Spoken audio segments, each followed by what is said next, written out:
Hi everyone, it's Becky here. So welcome to another new video on my YouTube channel. So in my art journal today, I want to sketch two things first. First thing is this can of beefaroni, and a can of chicken noodles.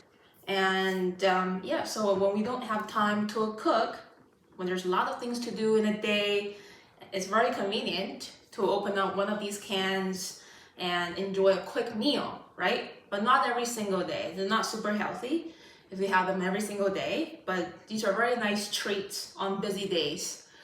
Okay, and this is my current sketchbook. It's a Moleskine watercolor sketchbook. So this is my fresh new sketchbook that I started on Wednesday, about 3 days ago. And today I want to try this fountain pen. It's not very new to me. I've been using it for several months already, and I got this on Amazon. The brand is Duke 551, and there's like a Confucius image on the cap. Okay, and this fountain pen is way heavier compared to the Sailor's Fude fountain pen because it's made of like all metallic, but it comes with its own ink converter, so you don't have to buy a separate ink converter, but you do need to get your own bottle of waterproof ink to refill. And yes, I'm gonna show you how this pen works. So most Moleskine notebooks are not suitable for watercolors, only this one that says watercolor notebook. Okay, so now let's open it. So I already started the first page spread on Wednesday with this grand opening sketch. So this is the gorgeous view outside a cafe at Waterfront Station in downtown Vancouver. And yes, I got a nice cup of vanilla latte, breakfast wrap, and the beautiful view in front of me. And on the next page spread, I sketched my fur baby DuDu stretching out for a nap on the carpet, and my afternoon coffee with some Chinese pastries. And then I'm ready to start working on this new page spread today. So most canned food are in cylinders. I'm starting to draw the ellipse and the brim, the inside of the brim, and then the height. The base of all cylinders are always nice and round, because the base of a cylinder is also a circle, and we can only see half of it from this point of view. Now I'm drawing the next can very much the same way. So when I'm drawing cylinders, I always like to start drawing the opening or that ellipse on the very top first. Now I'm adding these fun little details based on the accurate prototype, like the rings of prints on the can's opening area, the ring for pulling it open, and then these lovely graphic details like letters.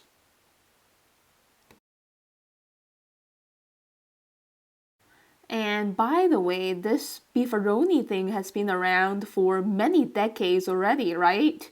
It's been here in the world way before I was born. Yeah, so if you have anything to share with me about this beefaroni treat, just let me know in the comment section. Yeah, and just adding these fun lines like razor lines. Yeah, and also a lot of tomatoes on this package, some scanning bars and little patches, and then drawing the frame and more tomatoes on the right hand side, the details about this beefaroni. And by the way, the ink, the brown ink I'm using in this fountain pen is not Noodler's ink. So recently I've been trying this Platinum brand brown ink made in Japan.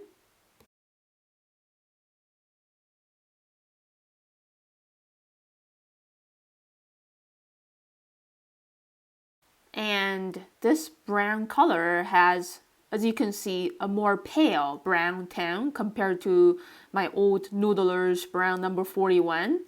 Yeah, and I kind of like it when I want to draw more gently defined lines. Yeah, and having fun drawing these rings. Yeah, bulging and shiny. And then drawing this banner and these pieces of pasta floating. And having fun drawing the bowl and the spoon holding a spoonful of pasta and yeah, the surface of the soup. So it's really fun to replicate these package designs into our own drawing styles. So we're not really exactly copying, but using our penmanship to kind of interpret these little graphics into our own ways. And yeah, so Andy Warhol is my inspiration to create this set of little sketches, and also the same for my other food sketches. Yeah, I would say I'm pretty inspired by Andy Warhol's style of duplicating food packages in artistic ways. And now I'm ready to paint with my Mungyo watercolor palette and the Holbein and the Faber-Castell water brushes, starting with these warm yellows as usual. So using yellow ochre, Naples yellow, and also lemon yellow according to the different areas of yellows that I see, and then red here and there.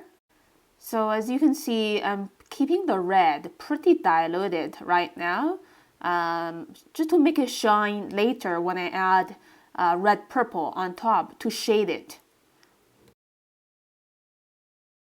And while waiting for the red and yellow areas to dry, I'm painting a platform for the beefaroni using two kinds of greens and pink, purple, and violet for the chicken soup can.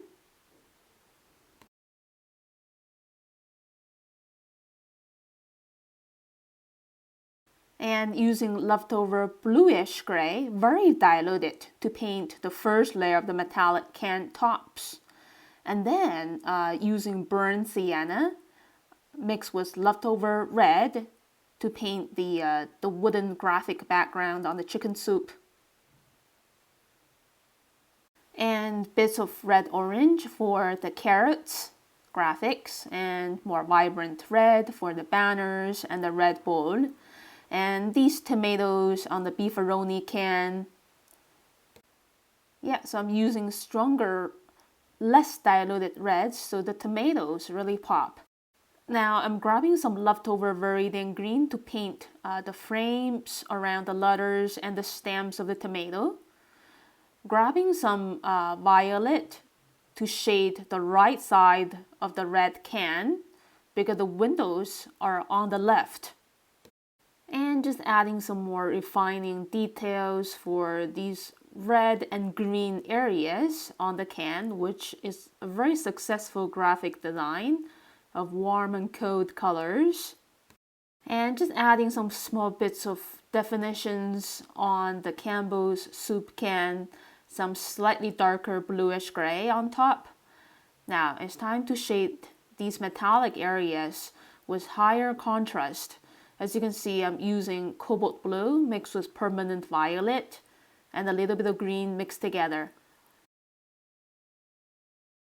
And shade the upper right of the can so the shading is very consistent, top to bottom.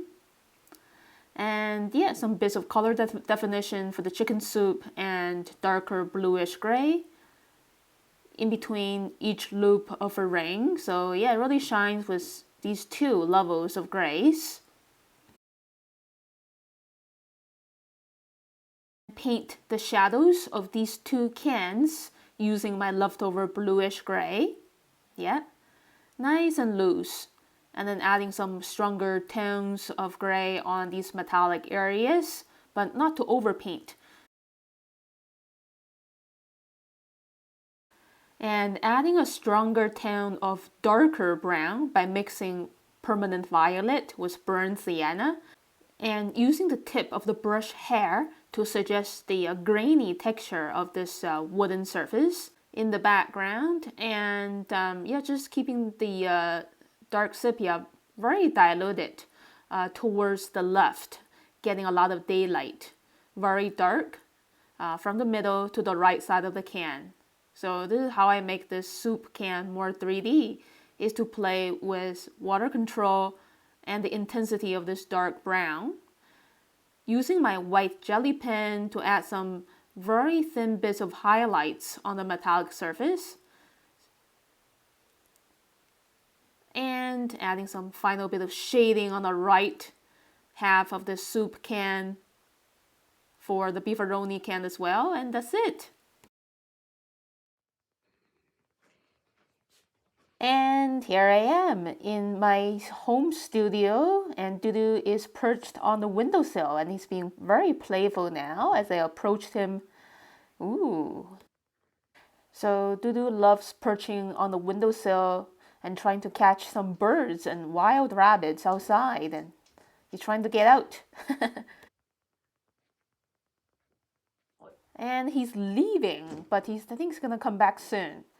Now he's back on the windowsill again, and I'm ready to capture his gesture, starting with the back and the tail, and then just blocking in the large shape that I see, the body, the tail, and the head, the two ears, and finishing the shape of the tail, adding the furry texture using very loose, gentle lines, and DuDu is being a very good model this time. Finishing the front of his face, which is pretty tricky from this perspective. And then tracing out his front leg. And just keep observing quietly and wishing he won't be leaving too soon.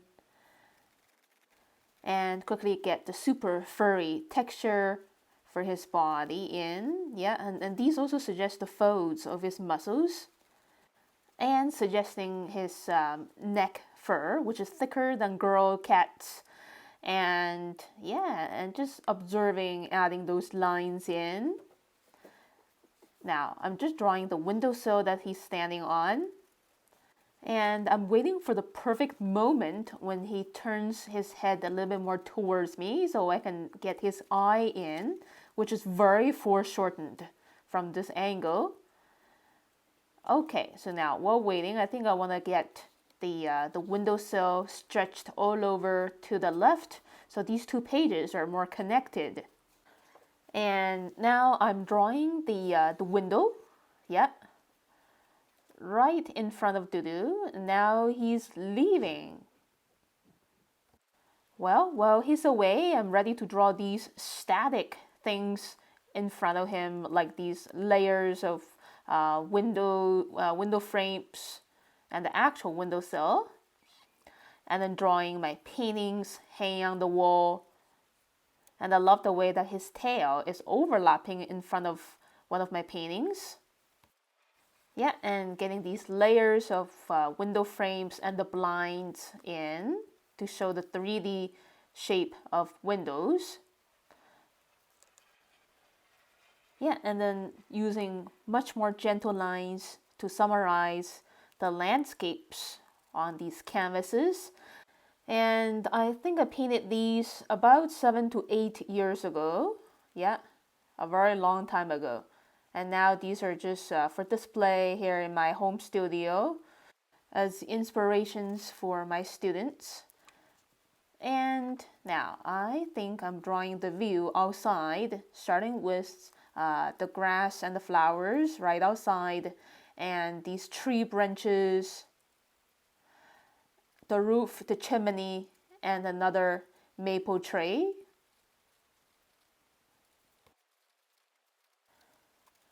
And then my neighbors' houses beyond these trees, which is a little hard to see, but I'm trying my best to define windows and the floors.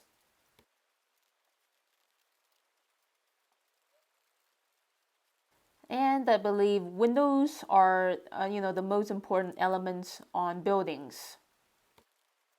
And now DuDu is back on the windowsill again, now kind of laying down and grooming. And then he stood up Now I'm adding the pattern of his masquerade mask, and finally I got the eye in, which is very tricky to draw from this point of view, but I think I got it. And his smile, yay. Okay, now I'm ready to move on to painting watercolors. So starting with DuDu first, so just wetting all the areas with clear water. Starting with yellow as usual. This is very diluted yellow ochre for the color of my wall. And then mixing Van Dyke brown with yellow ochre for the first layer of DuDu's fur.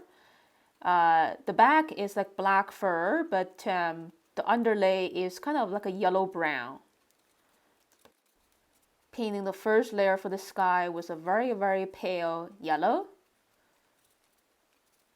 And then some very light touches of pink for the wall. It has a kind of like a skin tone.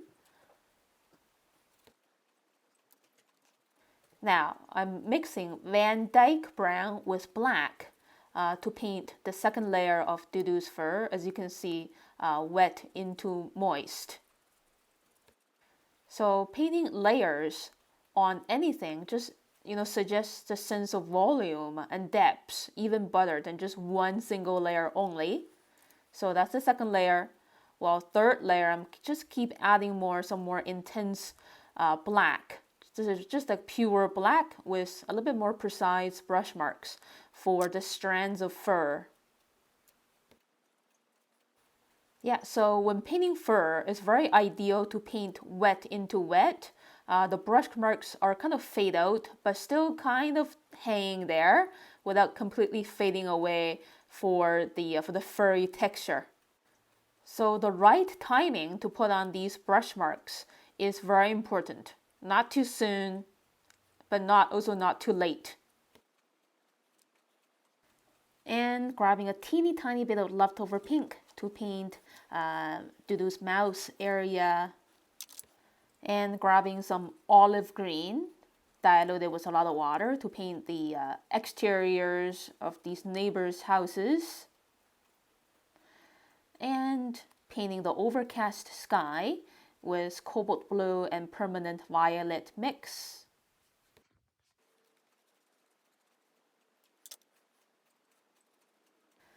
And then using burnt sienna to paint the rooftops.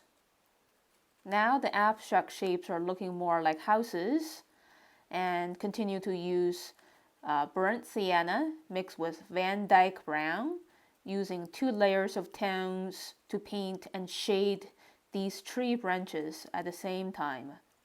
Yeah, so using very concentrated Van Dyke brown for the darkest shade on the tree branches. So there's always value transition on everything we paint. And grabbing these leftover bluish gray to paint in these window panels. And to shade DuDu's white fur area a little bit with leftover gray, adding shadows underneath these bars of windowsills. And then, yes, a lot of parts of these metallic areas are also shaded, wrapping around the glass. And adding shadows for these canvases on the wall, shadow of DuDu's body, yeah, on the wall as well. And then using vibrant red and rosy and yellow colors to kind of duplicate my old painting here on canvas. Sky cerulean blue, and the moon was rising, yeah, in the picture. Cobalt blue for the mountains far away, and yellow brown for the farm field, and then yellow brown to shade the farm field, and just grabbing some leftover green to paint these little trees. And it's always fun to kind of duplicate a painting using a different medium. So I painted these paintings on canvas using acrylic paint about 7 to 8 years ago. And today is fun to kind of translate them from acrylics into pen and watercolors. And yeah, by the way, I think it's going to be a great idea if we are visiting art galleries, museums. We can always study those famous paintings by doing them with our ink and watercolor sketches. And myself and also many other urban sketchers have done this before, visiting art galleries and sketch famous paintings and sculptures. Okay, and just doing some final polish with a sketch, extending the wall beyond to the left. And here's my beefaroni all warmed up for a treat. And here's the look of my finished page spread of my day, Sunday, February the 23rd. So thank you so much for watching this video, everyone. If you like it, please click like and leave me a comment below. Subscribe to my channel for weekly updates. And yeah, the sky is all closed up for rain. But I can feel the energy of spring. Yeah, inside these branches that the trees are blooming very soon with new flowers. Bye everyone and take care.